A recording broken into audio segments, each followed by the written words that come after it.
اپنے گھروں میں تھوڑا حوصلہ قناعت لائیں۔ حضرت عائشہ صدیقہ رضی اللہ تعالیٰ عنہ فرماتی ہیں ایسا نہیں تھا کہ ہمارے گھر کے اندر مال نہیں آتا تھا، اللہ کے فضل سے بڑا کچھ آتا تھا، لیکن فرماتی ہیں ہم اثار کر دیا کرتے تھے۔ حضور کا مزاج اثار کر دینے کا ہے۔ یاد رکھنا، شمع سے اگر کئی شمع جل جائیں تو اس کی روشنی میں کبھی کمی نہیں آتی، ہزاروں دیے بھی جل جائیں تو یہ دیے ماند نہیں پڑتے۔ مہنگائی بڑی زور کی ہو گئی، غریب آدمی کی آزمائش بڑھ گئی۔ ہمیشہ مہنگائی سے غریب لوگ متاثر ہوتے ہیں۔ امیروں کی تو چیزیں مہنگی ہو جاتی ہیں، وہ تو سنگل انہوں نے جمع کی ہوتی ہیں، مہنگی ہوتی ہیں تو ڈبل میں بیچتے ہیں۔ غریب پستا ہے، لیکن دکھ کی بات یہ ہے کہ ہم ایک دوسرے کا ساتھ نہیں دیتے، مقروض ذہنی اذیت کا شکار ہے۔ 3 دن ہے نا عید کے، تو ایک جوڑے سے بھی گزارے جا سکتے ہیں، ایک سے بھی۔ اکثر لوگ تو ویسے ہی عید کی نماز پڑھ کے سو جاتے ہیں، اور جو بیدار بھی ہیں وہ بھی کپڑے بدل کر کے جانور کے ذبح میں مشغول ہیں۔ ہم نے اس عید پہ کوشش کرنی ہے کہ ہماری گلی میں، ہمارے محلے میں، ہمارے دائیں بائیں تھوڑا سفر کریں، بچوں کو دیکھیں، سرکاری سکول سے نکلتے بچوں کو دیکھیں، مساجد مدارس سے نکلتے بچوں کو دیکھیں۔ ہم نہ ایک ایک دو دو کا ساتھ دیں۔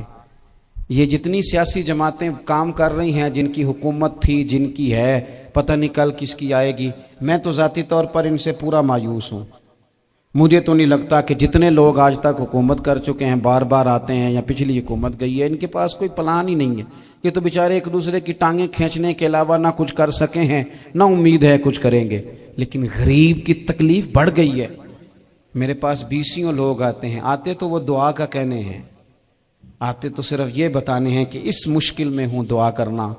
لیکن دوستو، لوگوں کی باتیں سن کے بڑی تکلیف ہوتی ہے۔ ہم کیا کسی کی مدد کر سکتے ہیں؟ ہمارے لیے تو مدارس چلانے مشکل ہیں، لیکن لوگ اذیت کا شکار ہیں۔ ذہنی کرب کے نیچے لوگ آ گئے، اتنی بڑی اذیتیں کھڑی کر دی گئی ہیں۔ تھوڑا تھوڑا دیکھو، 2 کا کھانا 3 بھی تو کھا ہی سکتے ہیں نا، 3 کا کھانا 4 بھی تو کھا ہی سکتے ہیں نا۔ میرے محبوب نے ہمیں یہ نہیں کہا تھا زیادہ گوشت پکانا، بلکہ رسول پاک نے تو رنگ ہی بڑا سادہ دیا ہے۔ کریم نے فرمایا عائشہ شوربہ ذرا زیادہ کر لو، پڑوسیوں کو بھی سالن دے دیں گے، تھوڑا شوربہ زیادہ کر لو، اسی کو بڑھا لو، تھوڑا شوربہ بڑھا لیں، تھوڑا تھوڑا ایک دوسرے کی مدد کریں، دست شفقت رکھیں۔ گلیوں میں سنسان لوگ، اب تو لوگ ایک دوسرے سے دکھ بھی نہیں کہتے، وہ کہتے ہیں دینا کسی نے ہے کچھ نہیں، اور تماشا الگ سے بن جائے گا۔ دوستو، ہم نے خود ایک دوسرے کا ہاتھ بٹانا ہے۔ جو لوگ صاحب ثروت ہیں، دیکھو ایک ہی باپ کی اولاد ہوتی ہے، ایک کو اللہ بڑا نواز دیتا ہے، 2-3 کمزور رہ جاتے ہیں، اس کو چاہیے وہ دوسروں پہ دست شفقت رکھے۔ ایک گلی میں سارے لوگ ایک ہی قبیلے کے، ایک ہی علاقے کے، ایک آگے نکل گیا ہے، اسے چاہیے وہ دوسروں کا خیال کرے۔ عزیز بھائیوں، ہم نے اس کمر توڑ مہنگائی کے دور میں ان اللہ وملائکتہ یصلون علی النبی یا ایھا الذین آمنوا صلوا علیہ وسلموا تسلیما۔ الصلاۃ والسلام علیک یا سیدی یا رسول اللہ وعلی آلک واصحابک یا سیدی یا حبیب اللہ۔ الصلاۃ والسلام علیک یا سیدی یا نبی اللہ وعلی آلک واصحابک یا سیدی یا رحمۃ للعالمین۔ تمام تعریفیں، حمد و ثنا اللہ تعالیٰ جل مجدہ الکریم کے لیے، اور درود و سلام نبی اکرم نور مجسم شفیع معظم آقا کل ختم رسول دانائے سبل احمد مجتبیٰ جناب حضرت محمد مصطفیٰ صلی اللہ تعالیٰ علیہ وسلم کی ذات والا صفات کے لیے حمد و صلات کے بعد، اس دارالعلوم کے ان خوبصورت طلباء کرام کی دستار فضیلت کے موقع پر آج کی اس تقریب سعید کا انعقاد کیا گیا ہے۔ اللہ تعالیٰ کوشش کرنے والوں کی کاوش کو اپنی بارگاہ میں قبولیت کا شرف عطا کرے۔ ہم سب کو اللہ تعالیٰ دین کے کاموں میں اخلاص کی توفیق عطا فرمائے۔ اس محفل پاک کو عقائد کی پختگی، اعمال کی درستگی اور ہمارے گناہوں کی معافی کا سبب بنائے۔ آپ لوگ تشریف رکھیں جی، بیٹھ جاؤ بیٹا، سب بیٹھ جائیں، تھک جائیں گے آپ بلا وجہ، تشریف آسانی سے بیٹھ۔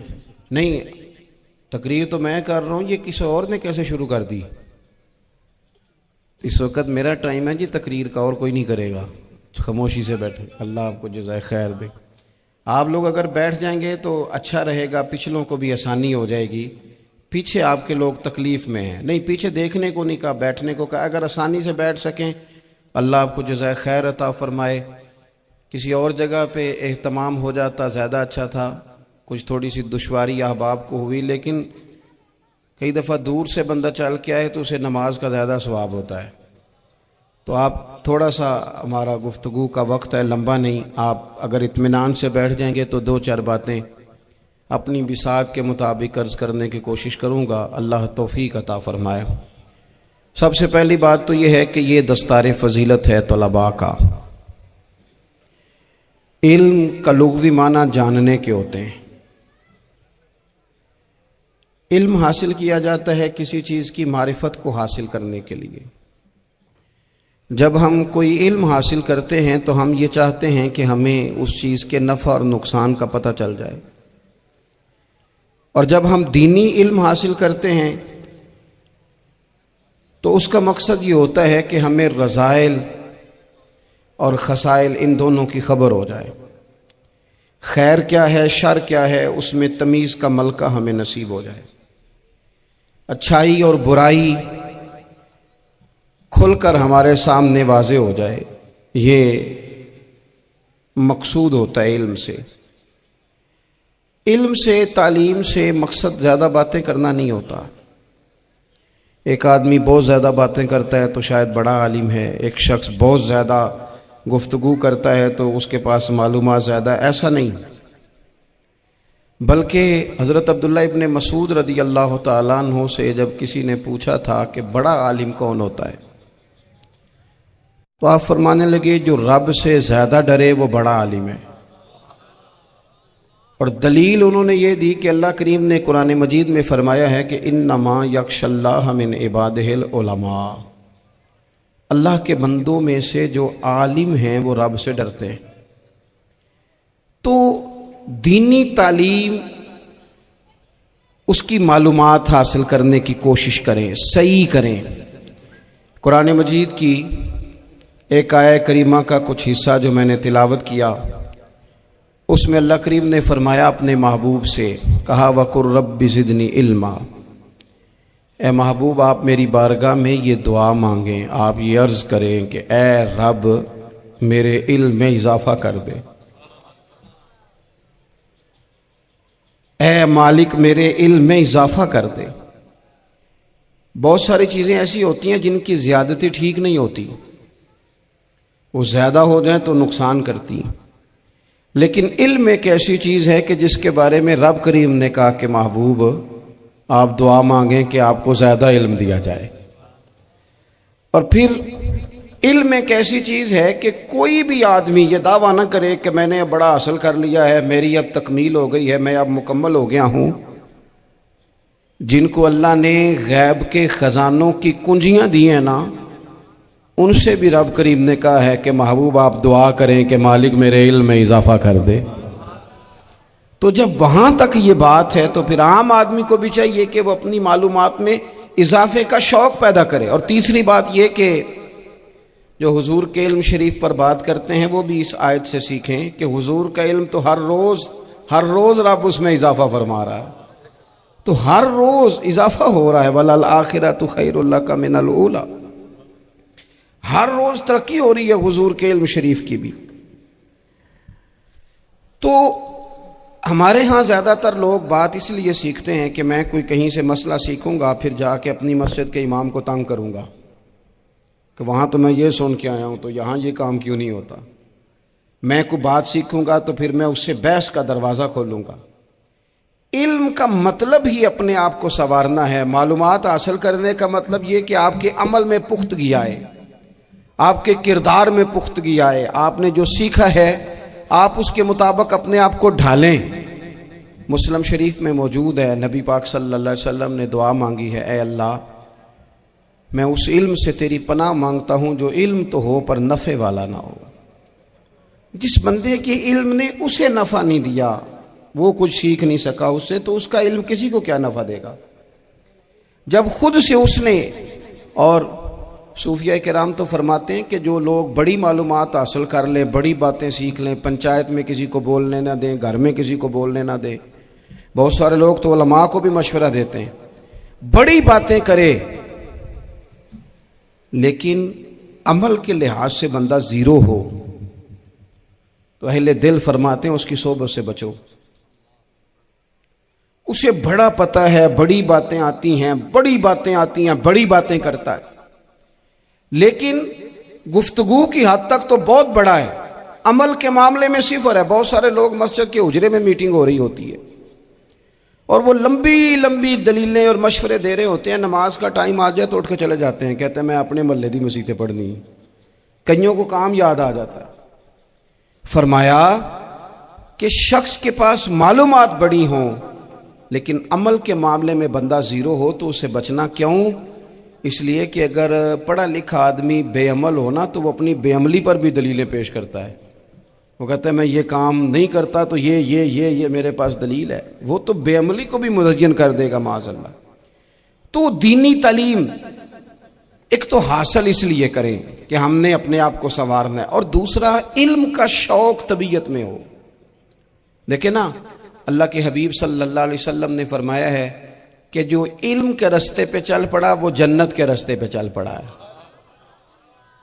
جمعوں میں, محفلوں میں کانوں کے ذائقے کے لیے نہ آئیں, اس لیے آئیں کہ میرے علم میں, میرے عمل میں یہ کوئی اضافے کی بات بنے گی, میں کوئی نصیحت حاصل کروں گا تو میرے دل کا زنگ اترے گا. ہمارے ہاں یہاں لوگ مزے کے لیے آتے ہیں اور آج کل لوگ فوٹو کے لیے آتے ہیں.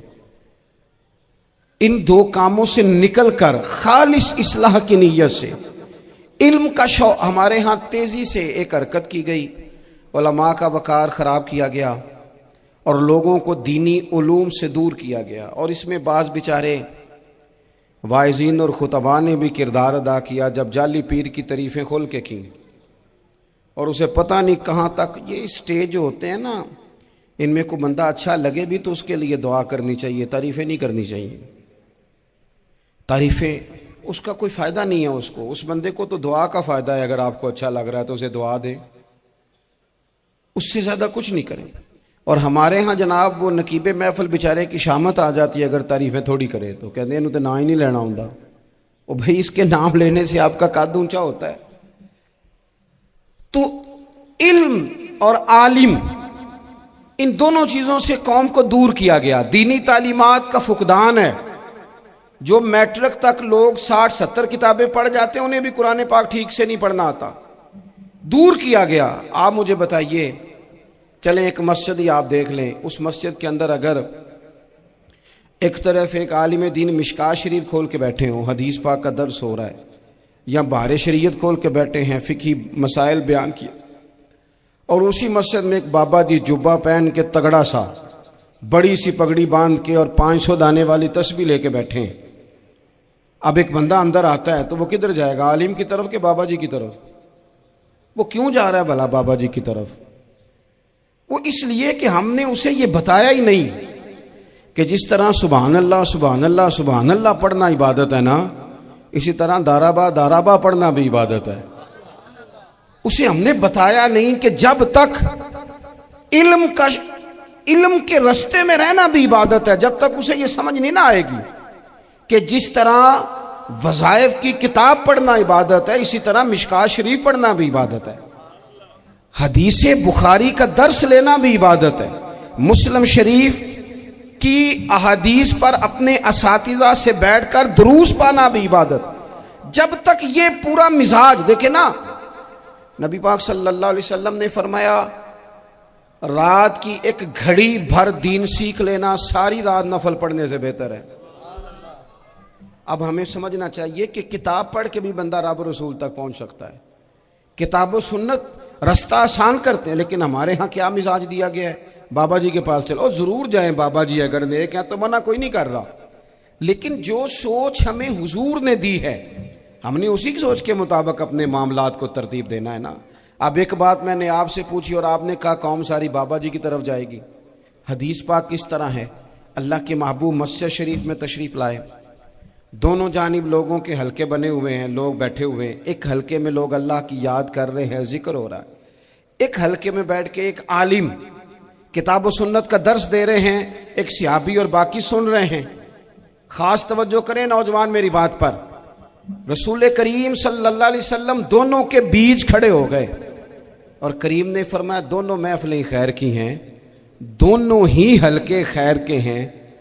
اور پھر حضور فرمانے لگے مجھے چونکہ رب نے استاد بنا کے بھیجا ہے، میں چونکہ معلم بن کے آیا ہوں، یتلو علیکم آیاتنا ویزکیکم، میں چونکہ کتاب و سنت کی تعلیم کے لیے آیا ہوں. یہ لفظ کہتے کہتے حضور اس جماعت میں بیٹھ گئے جو دین پڑھ اور پڑھا رہی تھی. حضور وہاں بیٹھے جہاں بات دین کی ہو رہی، جہاں لوگوں کو اللہ رسول کی بات بتائی جا رہی. تو جمعے میں وقت پہ آئیں، اپنی دینی معلومات مضبوط کریں اور اپنے لیے مضبوط کریں. میں آپ کو بڑے درد سے یہ بات عرض کرتا ہوں، اگر دن میں 100 لوگ مسئلہ پوچھتے ہیں نا شریعت کا، تو ان میں 95 لوگ وہ ہوتے ہیں جو طلاق کا مسئلہ پوچھتے ہیں. والد صاحب نے، بیٹی کے والد صاحب نے 2 مہینے پہلے آرڈر دیا ہوتا ہے فرنیچر کا. بیٹے کی شادی ہو تو مہینہ پہلے شیروانی والے کو بھی کہنا پڑتا ہے، گاڑیاں بک کرانی پڑتی ہیں، میرج ہال بک، یہ سارے لوازمات ہم کرتے ہیں. سارا کچھ کیا، گاڑی سے گھر بسنا ہے، میرج ہال سے بسنا ہے، فرنیچر سے بسنا ہے. ہم نے سارا کچھ ان کو بتایا، لیکن کاش 2 گھنٹے بچی کسی معلمہ کے پاس جاتی، بچہ کسی استاد کے پاس جاتا، نکاح طلاق کے مسئلے بھی سیکھتے. میں دعوے سے کہتا ہوں اگر ہمیں پتہ چل جائے کہ 3 طلاقیں اکٹھی نہیں دینی چاہیے، کیونکہ دے دیں تو ہو جاتی ہیں، اگر ہمیں سمجھ آ جائے کہ نہیں دینی چاہیے، یہ مسئلہ بیان ہو، اور یہ والے مسئلے ہم محفلوں میں بھی نہیں بیان کر سکتے، اس لیے کہ لوگ کہیں گے مسئلہ تو وہ بیان کریں جس پہ نعرے لگیں گے. آپ قوم کو یہ کیا بتا رہے ہیں، یہ تو چھوٹا عالم بتاتا ہے معاذ اللہ اس طرح کی باتیں، تو بڑی بڑی کوئی نقطے کی بات بتائیں. وہ اس طرح ہمارے ہاں وہ 1 گھنٹہ پہلے نہیں کہتے تگڑے ہو جو میں جملہ دینے لگا، وہ پتہ نہیں جملہ آ رہا ہے کہ ایٹم بم آ رہا ہے، تیار ہو جاؤ، جو میرا جملہ ضائع نہ کرنا، ادھر بھاگ کے چلا گیا ادھر بھاگ کے آ جاؤ. اللہ جانے وہ جس طرح کبھی لگتا ہے نا پٹاری سے، اللہ جانے کیا نکلے گا. میں جملہ دینے لگا ہوں تو میں کہتا ہوں تو آرام سے بیٹھ کے بھی جملہ دے دے، تیرے جملے سے کیا نکلے گا. اور تو جملہ نہ دے، ہمیں کوئی آیت دے، تو جملہ چھوڑ ہمیں کوئی حدیث پاک سنا. یعنی ہر نقیب، ہر خطیب، ہر نعت خواہ اٹھ کے کہتا ہے سارا قرآن ہی حضور کی تعریف ہے. اور بھئی اگر سارا قرآن حضور کی تعریف ہے تو چند آیتیں پڑھ دے، پھر تو نے پڑھی تو ایک بھی نہیں اور تو کہتا جا رہا ہے سارا قرآن ہی حضور کی تعریف ہے. یہ والی تعریف بھی تو سنانا قوم کو، جو یہ بچے ان کے استاد انہیں سکھا رہے ہیں اور یہ سیکھ رہے ہیں، اس طرف بھی تو سفر کریں.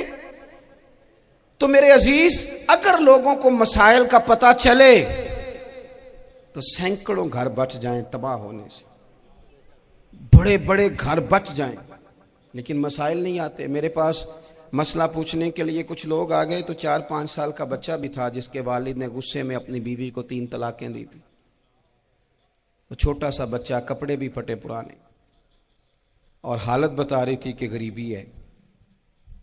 تو جب میں نے مسئلہ بتایا کہ 3 طلاقیں ہو گئی ہیں تو واپس جانے لگے. تو بچہ مجھ سے کہتا ہے، دیہاتی آدمی تو کہنے لگا مولوی صاحب میری اماں تے نانی کہنی اسن پوچھ کے آئی آپ کہ ہن اسی لہدا لہدا ہی رہنا ہے. تو اس بچے کی نونہال کی وہ کیفیت دیکھی تو میں رو پڑا.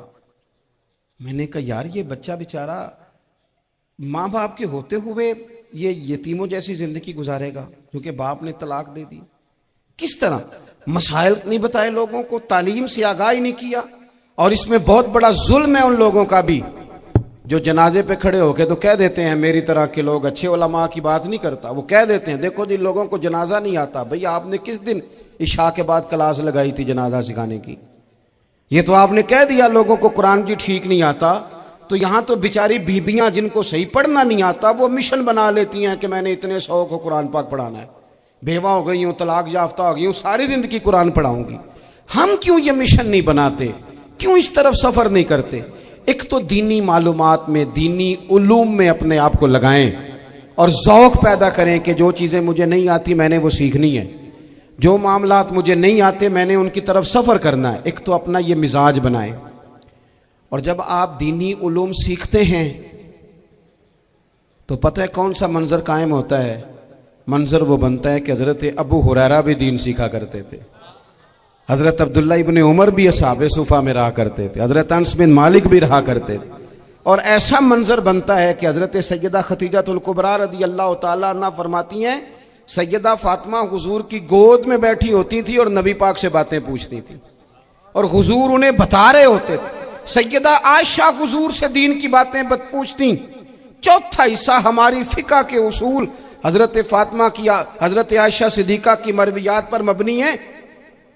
اگر ہماری بچیاں چھوڑ دیں ڈائجسٹ پڑھنا، چھوڑ دیں ادھر ادھر کی مووی دیکھنا، اور وہ کتاب و سنت پر آ جائیں تو بہت سارے مسائل ایسے ہیں جو الجھنے سے پہلے ہی سلجھے ہوئے ہوں۔ دینی تعلیم کا مزاج اور ذوق۔ اور دوسری آیت کریمہ میں نے تلاوت کی، اللہ کریم نے قرآن مجید میں فرمایا یا ایھا الذین آمنوا قوا انفسکم واہلیکم نارا، اے ایمان والو خود بھی دوزخ کی آگ سے بچو اور اپنے گھر والوں کو بھی بچاؤ۔ او والد، وہ ماں جو بچوں کو بھوک سے بچانے کے لیے محنت کرتی ہے، ان کو مایوسی سے بہت سارے ماں باپ ایسے ہوتے ہیں جن کے پاس کپڑے لینے کے پیسے نہیں ہوتے عید پہ۔ کیوں؟ اذان شروع ہوگی جی، اذان سنیں جی۔ عزیز بھائی، جس طرح ہم اپنے بچوں کو دیکھیں، بہت سارے ماں باپ کے پاس گنجائش نہیں ہوتی، لیکن اس نیت سے کہ بچوں کے دل ٹوٹ جائیں گے، عید پہ کیسے گزارا کریں گے، مشکل سے بھی کپڑے خرید کے دیتے۔ اس طرح ہم اپنے بچوں کو بھوک سے، پیاس سے، مایوسی سے بچاتے ہیں۔ اس طرح ہمارے رب نے ہمارے ذمے لگایا کہ تم اپنے بچوں کو کوشش کرو دوزخ کی آگ سے بچانے کی۔ حضرت عمر فاروق رضی اللہ تعالیٰ عنہ نے عرض کیا تھا یا رسول اللہ صلی اللہ تعالیٰ علیہ وسلم، اس آیہ کریمہ کا معنی کیا ہے؟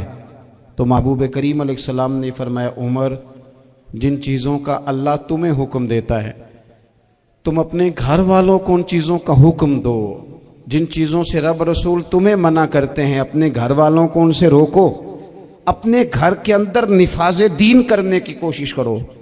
میرے بھائی، بہت زیادہ آزمائش ہے ہمارے گھروں میں، بے چینیاں ہیں، اضطراب ہے، بچوں میں سختی ہے، بہن بھائی ایک دوسرے کے ساتھ لڑتے ہیں، مزاجوں میں تلخی آ گئی۔ کیوں بھلا؟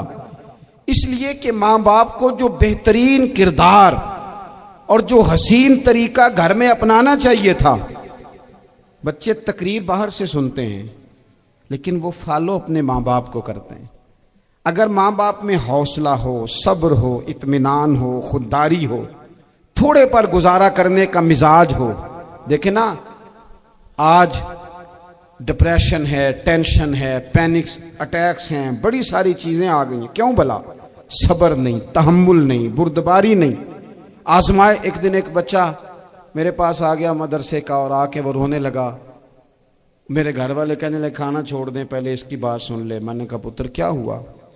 کسی نے مارا ہے کسی استاد نے؟ کہنے لگے نہیں حضرت، گھر فون کیا تھا تو میری اماں اور ابا کی لڑائی ہو رہی ہے۔ بچہ کانپ رہا ہے، ٹانگیں کانپ رہی ہیں۔ میں نے کہا کیا ہو کیا گیا تمہیں پتر؟ لڑائی ہو رہی ہے تو گھروں میں ہو ہی جاتی ہے۔ کہنے لگے نہیں، آپ کو پتہ نہیں، وہ بڑا سخت لڑتے ہیں۔ میرے والد جب میری والدہ کو مارنے کے لیے آگے بڑھتے ہیں تو ہم سارے چارپائیوں کے نیچے چھپ جاتے ہیں، ہمیں خوف آتا ہے، وہ منظر خطرناک ہوتا ہے۔ یہ کون تکلیف دے رہا ہے اپنے بچوں کو؟ یہاں بیٹھے، ہمارے ہاں میلوں دور رہتے تھے اس کے گھر والے، تو وہ تکلیف میں تھا، تو گھر میں کیا کیفیت ہوگی؟ اگر حوصلہ ہو، صبر ہو، قناعت ہو، اللہ کے دیے ہوئے تھوڑے رزق پر ہمیں راضی رہنا آتا ہو، ہمارے گھروں میں سکون آئے۔